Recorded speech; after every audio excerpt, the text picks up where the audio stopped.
Avec une connexion de secours, je ne sais pas comment ça se passe chez vous, mais ici nous sommes le 27 juin, et cela signifie qu'hier c'était une journée importante, la journée internationale de la lutte contre la drogue. Pour l'occasion, nous adressons nos sincères félicitations à tous les concernés et vous proposons d'examiner ensemble à quel point cette lutte est efficace ou non. En même temps, découvrons ce que sont réellement les drogues, comment elles sont utilisées et pourquoi elles posent bon problème. Cet épisode est exceptionnellement long, alors essayez de le regarder jusqu'au bout. Nous avons fait de notre mieux. Dans l'imaginaire collectif, les drogues sont simplement tout ce qui est mauvais et interdit, ou au contraire tout ce qui est bon, mais crée une forte dépendance, difficile à surmonter. Par exemple, certains disent que le sexe est une drogue ou que l'argent est une drogue. D'autres encore prétendent que leur rap est une drogue auditive, mais soyons clairs, le sexe est quelque chose de tendre, l'argent n'est qu'un concept inventé pour tromper, et le rap, bien, cela reste discutable. Et c'est ce qui le rapproche des drogues, selon une certaine définition. D'après l'Organisation mondiale de la santé, une drogue est un agent chimique provoquant stupeur, coma ou insensibilité à la douleur. Autrement dit, c'est un puissant analgésique ou somnifère. À ce propos, les toxicomanes aiment souvent se référer à cette définition pour affirmer que leur substance préférée n'est pas vraiment une drogue. Mais ne les croyez pas, à coup sûr, ils essaient de vous vendre quelque chose. Pourtant, ces deux définitions, bien qu'elles semblent parler de la même chose, ne sont pas entièrement identiques. Elles s'entrecroisent de manière étrange, ce qui crée beaucoup de confusion. Par exemple, l'alcool et le tabac ne sont généralement pas considérés comme des drogues, même s'ils provoquent une dépendance intense et sont largement disponibles, bien qu'avec certaines restrictions. Cependant, l'alcool peut entraîner stupeur, coma et insensibilité à la douleur, tandis que le tabac, lui, n'a aucun effet euphorisant. En revanche, les feuilles de coca qui servent à fabriquer la cocaïne sont interdites, bien qu'à l'état naturel, elles ne soient pas beaucoup plus stimulantes que du thé. Certains enthousiastes voudraient même inclure le café dans cette catégorie car il contient un stimulant, la caféine, à chacun de juger. Les drogues sont souvent divisées en deux catégories, dures et douces. Cela peut donner l'impression que les dures sont dangereuses et à éviter à tout prix, tandis que les douces seraient inoffensives en petite quantité. Mais c'est une grave erreur de sous-estimer l'une ou l'autre. D'autant plus que les forces de l'ordre adoptent une définition très large de ce qu'est une drogue. Tout produit psychoactif, peu importe son effet ou sa nature. Ainsi, pour éviter tout problème, mieux vaut s'abstenir de consommer quoi que ce soit de douteux, éviter les individus suspects et ne jamais entrer en contact avec des substances non identifiées. En théorie, il est même possible de se retirer dans les bois et d'élever des chèvres, une solution sans risque, bien qu'extrême. Depuis l'Antiquité, les substances psychoactives organiques sont connues et utilisées dans le monde entier. Les Vikings, par exemple, consommaient des décoctions d'amanite tumouche, tandis que les chamans des Amériques utilisaient des champignons hallucinogènes, des cactus psychotropes ou des feuilles de coca, mais toujours dans un cadre rituel. En Asie centrale et en Inde, le hashish et l'opium étaient largement respectés pour leurs propriétés médicinales en tant qu'analgésiques et somnifères. Le pavot, en particulier, a marqué l'histoire comme l'un des narcotiques les plus anciens et les plus puissants. Il y a environ 6000 ans, les Sumériens le surnommaient la plante de la joie, un nom qui témoigne de ses usages dépassant largement le cadre médical. Ainsi, à travers les siècles, chaque continent a utilisé ses propres substances psychoactives pour des rituels, des soins ou simplement pour le plaisir. Puis, les grandes découvertes géographiques sont arrivées et tout a changé. Les Européens, en ouvrant les routes commerciales, ont introduit de nouvelles substances dans des régions où elles étaient inconnues, souvent avec des conséquences désastreuses. Un exemple tristement célèbre est celui des Amérindiens d'Amérique du Nord, qui n'avaient jamais été exposés à l'alcool avant l'arrivée des colons. Rapidement, ils sont devenus dépendants, ce qui s'est révélé extrêmement profitable pour les colons. L'alcool était utilisé pour exploiter ces populations et s'emparer de leurs terres sans grande résistance. Cependant, l'opium s'est avéré encore plus destructeur. Non seulement il offre un puissant effet euphorique et analgésique, mais il entraîne une dépendance rapide et intense chez presque tous les utilisateurs. Les Britanniques ont rapidement compris son potentiel lucratif et ont commencé à l'exporter massivement depuis l'Inde vers leurs colonies et au-delà, notamment en Chine. Là, l'opium a inondé le marché, touchant toutes les couches de la société, des courtisans aux militaires. En 1839, face à une crise de dépendance nationale, l'empereur chinois a ordonné de couler les navires britanniques transportant de l'opium. Ce fut la première tentative étatique connue de lutte contre la toxicomanie, mais elle s'est soldée par un échec. Les guerres de l'opium, qui ont suivi, ont permis à la Grande-Bretagne de conserver son droit d'inonder la Chine de drogue, tandis que les Chinois obtenaient seulement le droit de cultiver leurs propres pavots et d'imposer des taxes sur l'importation. Alors que les guerres de l'opium faisaient rage en Chine, la dépendance à l'opium commençait à toucher également la Grande-Bretagne. Au milieu du XIXe siècle, environ 5% de la population britannique était devenue dépendante à cette substance, un chiffre énorme, même selon les standards modernes. En 1895, une commission royale fut créée pour enquêter sur l'usage de l'opium. Après une longue réflexion, elle conclut que lutter contre sa production était ni souhaitable ni faisable. Après tout, le commerce de l'opium rapportait énormément à la couronne britannique. Pendant ce temps, dans une ancienne colonie britannique, les États-Unis, des milliers de soldats revenus de la guerre civile souffraient d'une dépendance aux analgésiques opioïdes, un problème qui ne tarda pas à être reconnu officiellement. Dans les années 1880, le terme toxicomanie fut introduit pour désigner cette dépendance non plus comme une mauvaise habitude, mais comme une véritable maladie. C'est également à cette époque que la morphine, le principal alcaloïde de l'opium, gagna en popularité. Découverte en 1805, la morphine commença à être largement utilisée après l'invention de la seringue hypodermique dans les années 1850. Bien qu'elle fût considérée comme un remède miracle contre la douleur, on comprit rapidement qu'elle entraînait une dépendance encore plus forte que l'opium lui-même. La réponse à cette crise ne se fit pas attendre, le cocaïne. Découvert comme un stimulant puissant, il fut utilisé comme anesthésique local et présenté comme un remède contre la dépendance à la morphine. Pendant un temps, la cocaïne fut ajoutée à des produits de consommation courante, comme le Coca-Cola, jusqu'à ce que ses effets néfastes soient mieux compris. Mais le vrai tournant arriva en 1874, avec l'invention de l'héroïne, un dérivé de la morphine initialement conçu pour être un substitut moins addictif. Commercialisé par la société Bayer comme un remède contre la toux et les dépendances à la morphine et à la cocaïne, l'héroïne se révéla être l'un des narcotiques les plus dangereux et les plus addictifs de l'histoire. Au début du XXe siècle, la consommation incontrôlée de drogue suscitait une vive inquiétude dans de nombreux pays. En 1912, la Convention internationale de l'opium fut adoptée. Elle visait à réglementer la production, le commerce et l'usage des substances comme l'opium, la morphine et la cocaïne. Mais ces efforts restaient insuffisants face à la complexité croissante du problème. Aux États-Unis, dans les années 1920, le mouvement pour la tempérance obtint l'interdiction de l'alcool avec la mise en place du tristement célèbre Prohibition. Ce fut un échec retentissant. Au lieu de réduire la consommation, la prohibition conduisit à l'émergence d'un vaste marché noir, à l'essor de la criminalité organisée et à la naissance de la mafia américaine. Lorsque la prohibition fut levée, les réseaux clandestins se tournèrent rapidement vers le trafic de drogue, notamment d'héroïne et de cocaïne. La Seconde Guerre mondiale marqua un tournant dans l'usage des substances psychoactives. Les armées américaines, britanniques, allemandes et japonaises distribuèrent des stimulants comme l'amphétamine et le méthamphétamine à leurs soldats pour améliorer leur endurance et leur concentration. Bien que ces substances m'aient permis des performances extraordinaires sur le champ de bataille, elles provoquaient également des dépendances graves et des effets secondaires dévastateurs. Dans les années 1950, les États-Unis commencèrent à expérimenter de nouvelles substances, notamment dans le cadre du projet MK-Ultra, qui visait à explorer le potentiel des drogues psychotropes comme outil de manipulation mentale. L'une de ces substances, le LSD, attira l'attention non seulement des militaires, mais aussi des psychothérapeutes, qui l'utilisèrent pour traiter des troubles tels que la dépression et l'amnésie. Cependant, dans les années 1960, le LSD devint un symbole de la contre-culture. Adoptée par le mouvement hippie, la substance de la liberté fut associée à des idéaux de paix, d'amour et de rejet des valeurs conservatrices.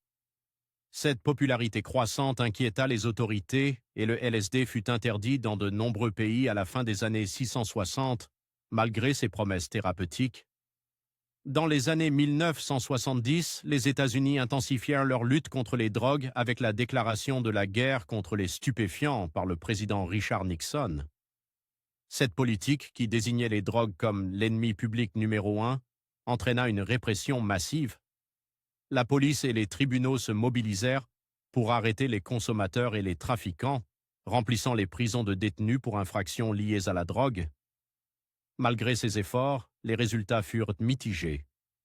Si plusieurs grands cartels furent démantelés et de nombreuses plantations illégales détruites, chaque réseau éliminé laissait place à un nouveau.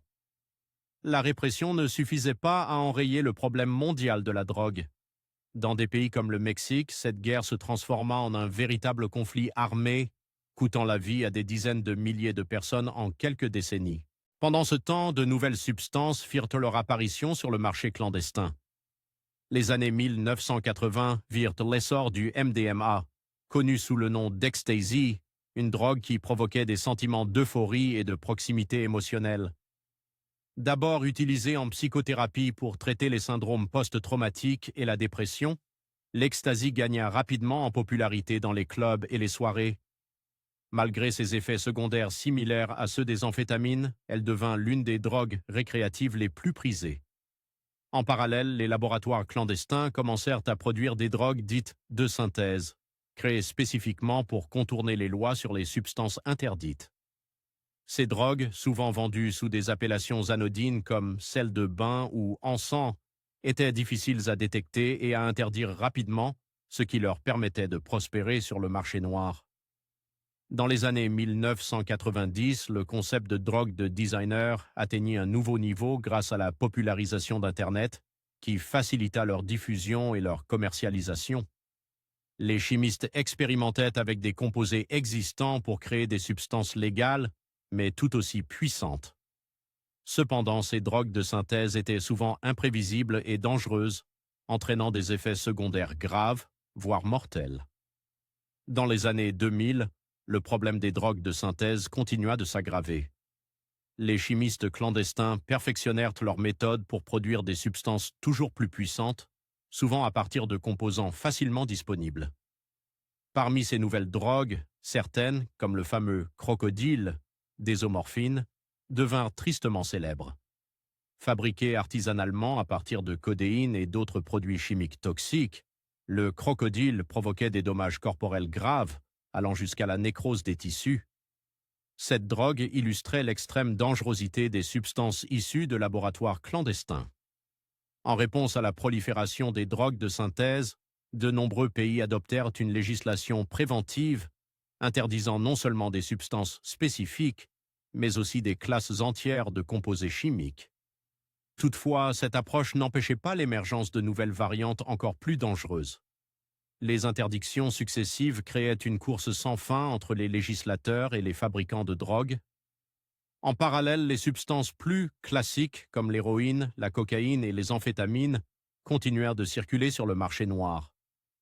Certaines d'entre elles, comme la morphine, restaient autorisées dans des contextes médicaux stricts, tandis que d'autres, comme l'héroïne, étaient utilisées dans certains pays pour soulager les douleurs des patients en phase terminale. L'amphétamine, quant à elle, demeurait largement prescrite aux États-Unis pour traiter des troubles comme le TDAH, bien que cette pratique soit controversée.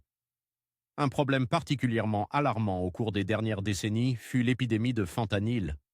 Ce puissant opioïde synthétique, initialement conçu comme un anesthésique médical, fut rapidement détourné pour un usage récréatif. Sa puissance, jusqu'à 50 fois supérieure à celle de l'héroïne, entraînait un risque élevé de surdose, même en très petite quantité. Rien qu'en 2017, le fentanyl fut responsable de la mort de dizaines de milliers de personnes aux États-Unis, illustrant l'ampleur de la crise des opioïdes. Face à l'échec apparent de la guerre contre les drogues, de plus en plus de voix s'élèvent pour appeler à un changement radical dans les politiques en matière de stupéfiants. En 2011, une commission des Nations Unies déclara que cette guerre avait été perdue, avec des conséquences désastreuses pour les individus et les sociétés à travers le monde. 3 ans plus tard, un rapport encore plus audacieux proposa de légaliser et de réguler certaines drogues de manière similaire à l'alcool et au tabac. Depuis, plusieurs pays ont commencé à expérimenter de nouvelles approches. Les Pays-Bas, par exemple, ont depuis longtemps adopté une politique de tolérance envers le cannabis, permettant sa vente dans des coffee shops sous certaines conditions. Plus récemment, des pays comme le Canada et certains États américains ont légalisé la marijuana, non seulement pour un usage médical, mais aussi récréatif. Ces initiatives visent à réduire le marché noir, à générer des recettes fiscales et à garantir la sécurité des produits consommés. Dans le cas des psychédéliques comme les champignons hallucinogènes, une tendance à la décriminalisation émerge également. Ces substances, longtemps associées à des pratiques spirituelles ou thérapeutiques, font l'objet de recherches pour leur potentiel dans le traitement de la dépression, du stress post-traumatique et d'autres troubles mentaux. Certaines juridictions, comme l'État de l'Oregon aux États-Unis, ont déjà adopté des mesures pour encadrer leur usage. Cependant, ces évolutions restent limitées et souvent controversées. Dans de nombreux pays, la production, le trafic et la consommation de drogue sont encore sévèrement punis, parfois même par la peine de mort. En Russie, par exemple, les politiques restent extrêmement strictes et toute tentative de légalisation semble encore lointaine. Les débats sur la légalisation se heurtent également à des résistances culturelles et économiques. Les industries liées à l'alcool et au tabac, par exemple, ont historiquement fait pression contre la légalisation du cannabis pour protéger leur propre marché. De même, certains gouvernements craignent que la régulation des drogues ne conduise à une augmentation de la consommation et des problèmes de santé publique. Malgré ces débats et résistances, il est clair que le monde se dirige lentement vers une approche plus nuancée et pragmatique des politiques en matière de drogue.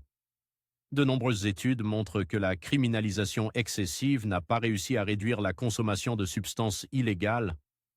Au contraire, elle a souvent aggravé les problèmes en poussant les consommateurs dans la clandestinité, où ils sont confrontés à des produits de mauvaise qualité, à des risques accrus de surdose et à une marginalisation sociale.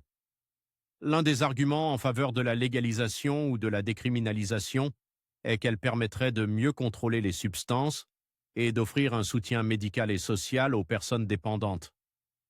Par exemple, dans des pays comme le Portugal, qui a décriminalisé toutes les drogues en 2001, les résultats sont encourageants. Plutôt que de criminaliser les utilisateurs, le gouvernement investit dans des programmes de traitement et de prévention, ce qui a conduit à une réduction significative des overdoses et des nouvelles infections par le VIH.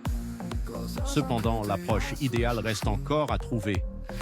Les partisans de la légalisation mettent en avant des bénéfices potentiels tels que la diminution des revenus des cartels, la création de nouveaux emplois et l'augmentation des recettes fiscales. Mais ces promesses doivent être mises en balance avec les risques de banalisation des drogues, de surconsommation et de nouveaux problèmes de santé publique. En fin de compte, le chemin vers une politique mondiale cohérente sur les drogues reste semé d'embûches. Les contextes culturels, économiques et politiques varient d'un pays à l'autre, ce qui rend difficile l'adoption d'une approche universelle.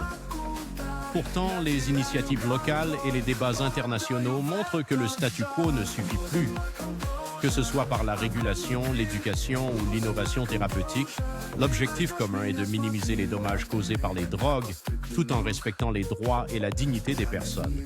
En conclusion, l'histoire des drogues est celle d'un équilibre fragile entre fascination et danger, entre usage thérapeutique et abus destructeur. Depuis des millénaires, les êtres humains ont cherché des moyens d'altérer leur conscience, que ce soit pour soulager la douleur, explorer leur esprit ou simplement échapper aux difficultés de la vie. Mais ces expériences ont souvent un coût élevé, tant pour les individus que pour les sociétés. Aujourd'hui, les avancées scientifiques et les débats sociaux nous offrent une opportunité unique de repenser notre relation avec les substances psychoactives. Plutôt que de diaboliser ou de glorifier les drogues, il s'agit de comprendre leurs effets, leurs risques et leurs potentiels et de développer des politiques basées sur la santé publique, la prévention et l'éducation. Pour autant, il est essentiel de se rappeler qu'aucune drogue, qu'elle soit légale ou non, n'est totalement sans risque. La consommation reste un choix personnel qui doit être éclairé et responsable. Dans un monde où les substances de toutes sortes sont de plus en plus accessibles, La meilleure protection reste la connaissance, la vigilance et souvent la modération. Ainsi, alors que le débat sur la légalisation et la régulation continue, nous pouvons espérer qu'un jour, une approche équilibrée permettra de réduire les souffrances causées par les drogues tout en respectant les besoins et les libertés des individus. En attendant, restez prudents, informés et responsables dans vos choix.